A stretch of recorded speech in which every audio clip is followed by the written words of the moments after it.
Hey, this guy, same guy, right? This is right before he finally got sober. First off, he robs. His dad owns a business in Long Island. Dad's a millionaire. He owns a fish. He works in the fish markets and down at the docks. So his dad's got an office, but he's got a 12-foot fence with barbed wire over the top. Chris throws a blanket over, jumps over the fence, hits his safe. 85 grand cash. Whoop! Right in his pockets. So he's running across property, $100 bills flying out of his pockets like, The only thing he had to show for it was a Rolex that he pawned it like 6 months later.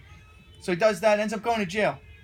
Now, mind you, right afterwards, his father calls him and says, hey, you remember Ricky? And he says, yeah. He said, you remember his son? He said, yeah, he's dead. He says, yeah, it's a fucking shame, man. He robbed his father right before he died. It'd be a shame if something happened to you. He said, I didn't think anybody would ever be stupid enough to steal from me. And he said, what? Yeah, his father tried having him knocked.